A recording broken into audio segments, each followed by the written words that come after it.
Hey guys, what is up? Today we are doing something special. Myself and Nick Thicorial are starting this new podcast, and honestly, we don't have a name for it yet, so we really appreciate if you guys give us some feedback on the video here so we can, before we upload it to iTunes.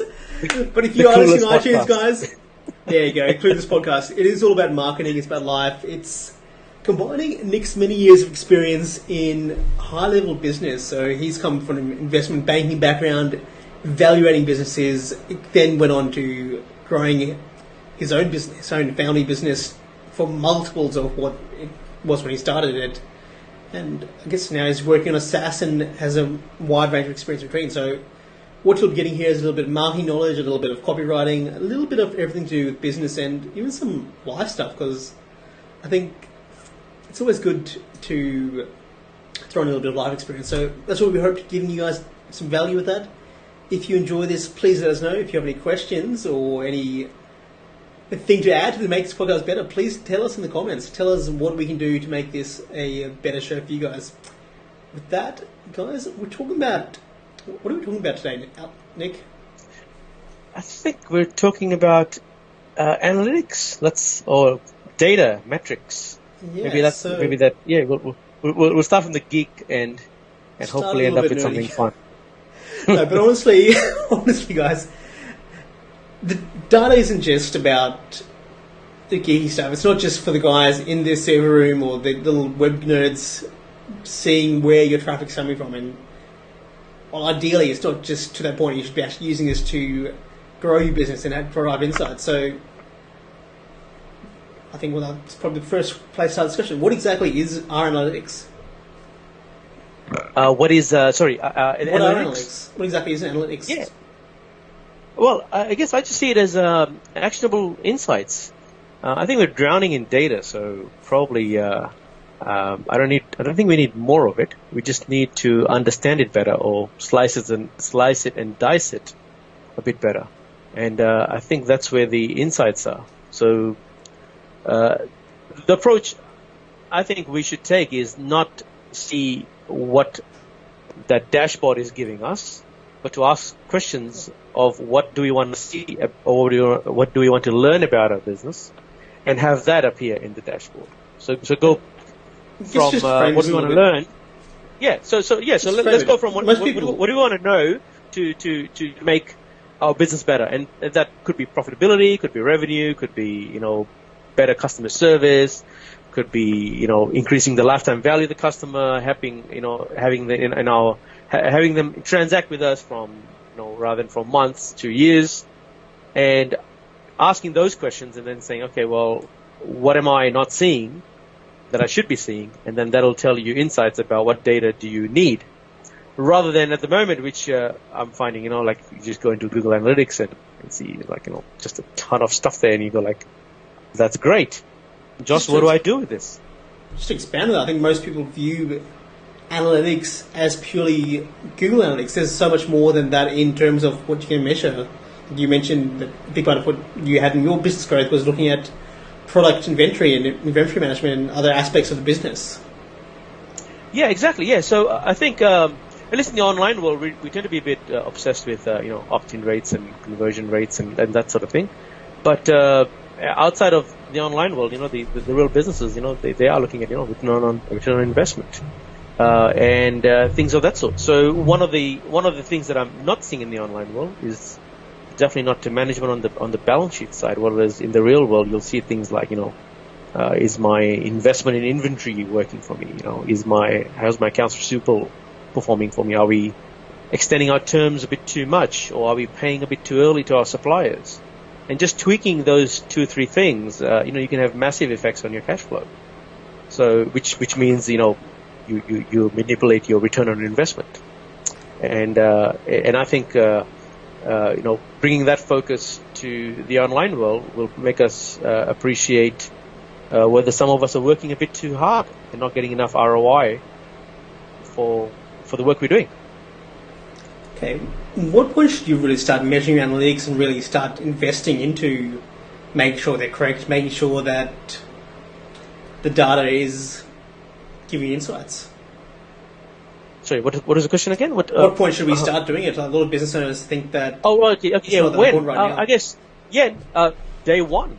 Like if you start, or I suppose some people already have businesses, so maybe day whatever it is today, and it could be as simple as just firing up Excel or a Google Doc, a Google Sheets, and just entering in a summary version of your balance sheet and P&L, and then over time, as you ask questions about your business, expand that spreadsheet out to include more and more information on it. I know it sounds a bit more work than just pressing a button or having a graphical interface to look at, but I think it's important to, rather than be consumed by trying to see fanciness or the shiny object, go for the meat or the essence of why you're doing this in the first place, and then work back to, because you can always chart that fancy data in some third-party system or within Excel itself. But let's get the insight first. Is my assumption about my insight correct? No point doing all the work and then grabbing metrics that don't give you anything. So you're better off just having a hacked solution first, which is cheap and fast, and then seeing, is this allowing me to get better outcomes in the business? And if it is, then think about putting that into some fancy dashboard. I guess from nice the cup, by the way. website. Thank you. Yeah, you have coffee there? See, it's a long podcast. It's a long podcast. I guess from the website, we talked about this before, the idea of gathering data if you're not able to use it straight away, and then being able to ask questions off that data. So we talked about installing on your website Google Analytics, Google Facebook Pixel, the Twitter Pixel, and there's a few other platforms that you mentioned that just allow people to gather insights about their audience, so LinkedIn, etc. Why would you be I guess from a business point of view, why would you be wanting to get so much data? What does that allow us to do? Okay, so that's, I guess, audiencing, if I can call it that, which is, if anyone's got an online business of sorts or a website, I think just put up a Google Tag Manager container and just fire pixels everywhere. And you might be like, well, why am I firing a Snapchat pixel? Well, maybe tomorrow you might end up with a product for that market, or you might get some sales, and if you survey the list, you might be like, hang on a second, they're 16-year-olds or 18-year-olds or whatever they are, and you might all of a sudden realize that that's your Snapchat audience. So, but by not having that pixel in the first place, you've just lost any future optionality. But what's the cost of putting a pixel into Google Tag Manager, having fire on your website? I mean, it's like, I don't know, 10 minutes of your time, maybe 15 minutes, or maybe a bit more, if you're not familiar with the platform. But generally speaking, no more than 10 to 15 minutes to add these pixels into your Google Tag Manager container. So I guess we should probably talk about what I have firing in mind. I've got AdRoll, Perfect Audience, Quantcast, Google, Facebook, Twitter, Pinterest, Snapchat. Brilliant. I think even for any kind of business, if you're not, people who come to your website, even those who are taking specific actions, are the ones who are going to be the best results for your business. So I think what's kind of lost between the big brand world and the online world is the idea of multiple touch points and really saturating your market. That's what, I guess you've told me about dealing with bigger brands. They get the branding point of view, but online we kind of forget about that. But where we have the opportunity to compete with them at scale is by remarketing to our best prospects. So use your Twitter pixel. The beautiful thing about these audiences that these third-party platforms are building for us is that you can go and do insights. So you can just, who the hell are these people who are coming to my site as per Snapchat's view, as per Twitter's view, as per Facebook's view, or Google, or whoever it be. And that gives you vantage points from these different platforms. And talk about free market research. It's just, that's gold. So that's kind of like how I see it. I'm like, you know what, we can survey and ask questions and all that sort of stuff, but I'm like, no, well, they're already coming to your site. You might as well just learn from that system's perspective who they are, and you might find that your especially best your audience customers is on too. Twitter. Yeah, correct, absolutely, yeah, but both, leads, customers, visitors, or any combination Anything with thereof. purchase intent allows you to get I'm sorry? more, any kind of purchase intent, so that they've taken action on your website. But using Google Tag Manager, and whether you do it yourself or get somebody to do it for you, they can segment those audiences so you can get better knowledge about the people who are taking purchase. Yeah. Purchase. No, this is kind of probably a bit advanced. So I don't know if how relevant would it be for anybody or for somebody. Would be to fire events at specific intervals of time, or to not fire the tag or the pixel at all until, I don't know, X seconds onto the site. So you don't pixel everybody, and you pixel someone who's browsed around, and then that ends up being your customer audience. Or you could fire the standard events that these third-party platforms have to separate out the visitor from the person who's hung around for more than 30 seconds or whatever it be, X seconds. Now, you mentioned before that you can connect web analytics into your profit and loss. How does that work? Okay, so if you look at any business, let's take the online business as an example. You have impressions, you have visitors, you have leads, you have customers, and you repeat customers, and they're either costing you some to bring them to the site, and then they're obviously making some revenue out of them to which then gives you one minus the other gives you the P&L. So you could actually model that out on a spreadsheet where you can say, well, this is the number of impressions I'm getting, this is the amount of this is my opt-in rate, this is what my customers are buying. Or if it's not a business that has opt-in, say, you run an e-com store, then it would be visitors and number of transactions, and you can connect your web analytics to your profit and loss statement. And on the revenue side, it's pretty simple, because I think we get a lot of data coming in that tells us where they came from, who they are, what they did on our site, and then what they bought. The difficult part is, how do you attribute the cost of the business back to the customer or the segments of customers that are buying the products? And that's where you need to use something called activity-based costing. If anyone's got a finance or accounting background, would know it's attributing cost, which normally would be called overhead, back into, or finding a way to split those costs out into its component pieces, and then attributing that cost back to the cost driver or wherever the revenue came from.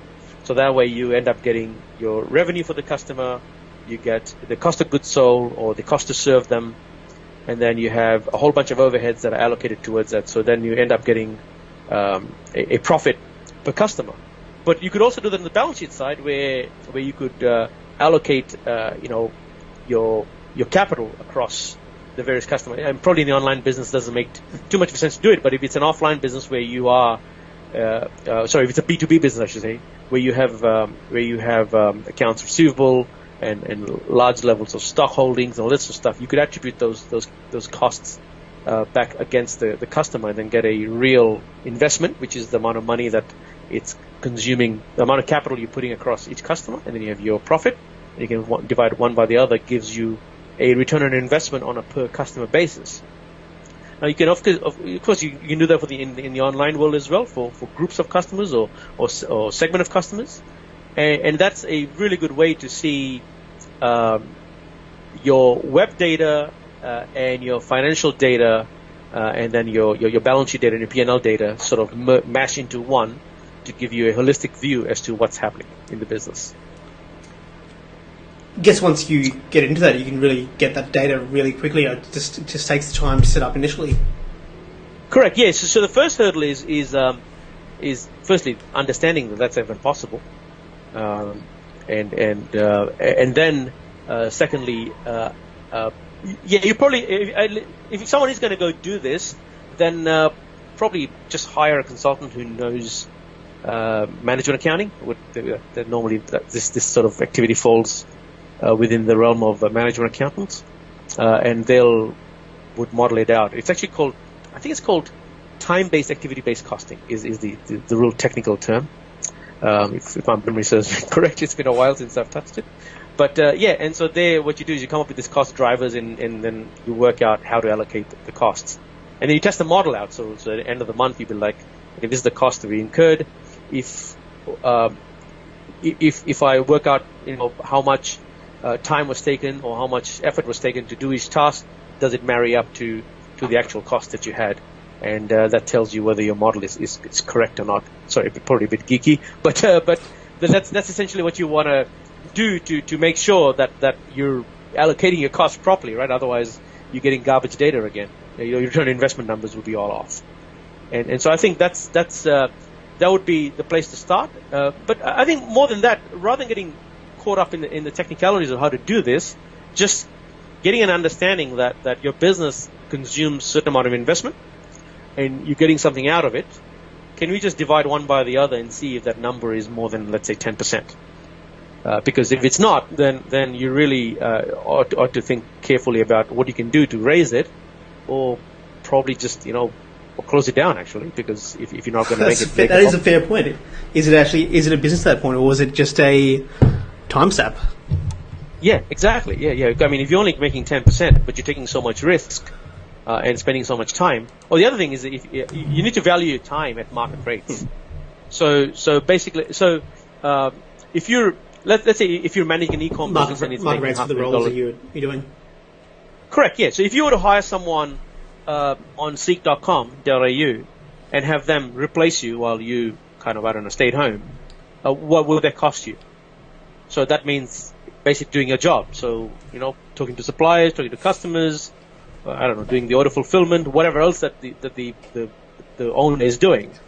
What's the real cost to replace them, and have value their time at that rate, and then see whether you're actually making any money. Because I think what happens in a lot of at least small businesses, people only pay themselves enough to sort of buy the groceries.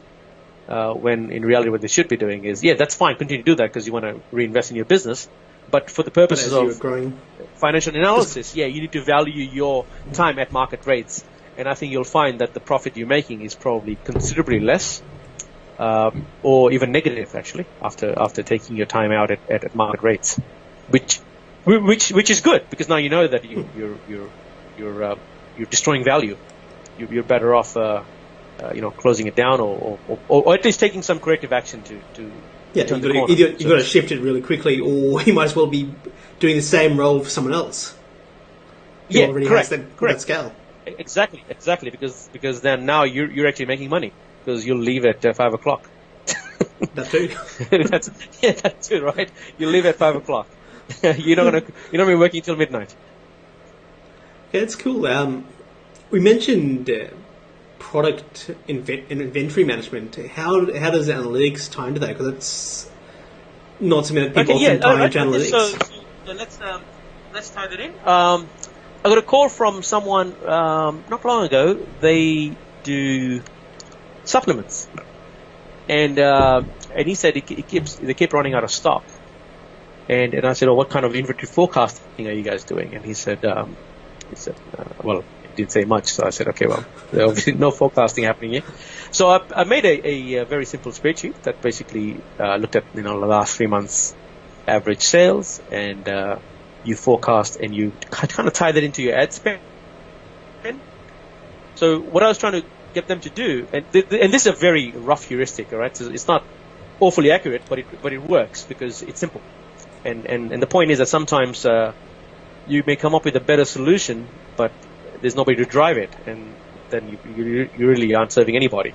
So the simple solution was, for every dollar in ad spend, what kind of revenue you're generating. And of course, it's going to fluctuate because as your campaigns move or as your campaigns get tired, the number will move. But let's just assume that number's stable. And work out, how much you're going to spend next month. And that should give you a good forecast of what revenue you're going to make. And that translates into so much stock that's going to be consumed, or so much stock that you're going to be sending out to your customers. And then it's a matter of just working back, saying, how much do I have currently in stock? And how much do I need next month, and seeing if there's a deficit or a surplus. So if there's a surplus, then don't buy. If there's a deficit, then just make sure you place in order to replenish that stock before it runs out. Because one of the worst things you can do, especially if it's a repeat business, is to lose that sale.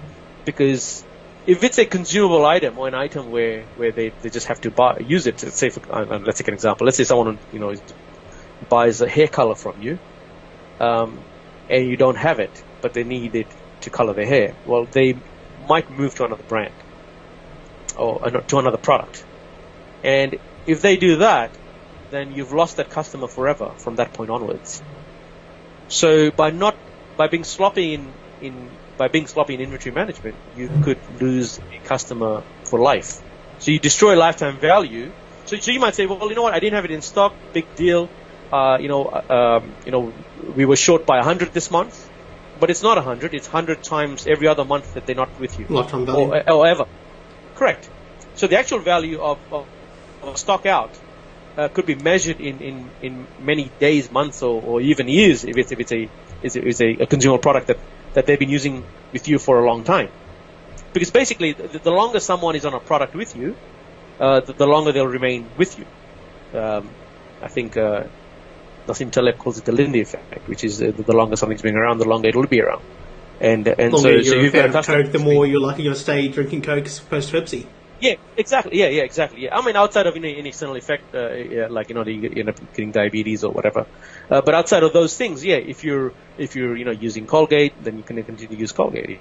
If you're using Apple iPhones, then you continue to use an iPhone. Yeah, humans are kind of creatures of habit. Not everybody. Of course, there's segments of the market. They're highly volatile. They prefer to consume stuff that no one else is consuming for whatever emotional motivation of being, different and unique and new and all that sort of stuff. But outside of that, generally speaking, the bulk of the market, sits in the middle, which is they use what everybody else is using, and they continue to use what they've actually used or have traditionally used. So if you get them onto your product, and this is probably another topic altogether, but building habits with them that they want to continue using you and get used to your brand, then they'll continue using it and keep going that. That's a topic for another podcast. Correct. I think to wrap things up, guys, if people do want to get into this, how can they start doing this in their own business? Is there a specific type of accountant? Is there a specific kind of tools they should be using? Yeah, well, I've built lots of stuff for my own use. I'm happy to share it out if people want. I've just never found anyone to be too interested in this. But if they are, and I'm not saying that they're not, maybe you are, but I don't know if the average guy out there really digs any of this material. But if they do, and I hope they do, then I suppose, if you don't like doing this sort of stuff, then you know what, just hire someone to do it for you, and then they'll come with the skills to do it. But if this is something that you're realizing, well, hang on a second, you know what? I've heard about this. It's in the important basket, but not. It's the important but not urgent kind of basket. Then and maybe you want to make it from important and urgent. Then just let us know. Post in the comments or hit us up, and you know what? What we can do is do a whole podcast series on how to break this down and do it step by step. Just from my perspective, guys, if you do want to start getting into this, there's a couple of amazing books like the Google Analytics Breakthrough, and start using tools like Data Studio. So Google's got this tool that allows you to visualize your information, Google Analytics, and all those other pixels that we mentioned earlier. So that's just start going through the documentation and that kind of stuff. And if you don't want to do it, like I said, just reach out to either of us or find a specialist. It's usually best use of your time to find someone to help you if that's at all possible. Yeah, correct. Absolutely. Yeah. I mean, like you don't become a brain surgeon to operate on your brain, right? so exactly. So don't. Yeah. So stick to what you're good at and stick to what you enjoy. I guess would probably be the bigger lesson here. You don't have to if numbers aren't your thing, don't, because it'll just be an uphill battle, and you'll hate us for it. Anyways, guys, I hope you enjoyed this episode. It has been a pleasure chatting with you, Nick, and I hope the audience enjoyed it. Yeah, it's the same here. Give us some feedback, good, bad, ugly. We like it all. At least it tells us, how to move the podcast around to what you guys are interested in. And let's do the next one. Till next time. Thank you. Bye for now.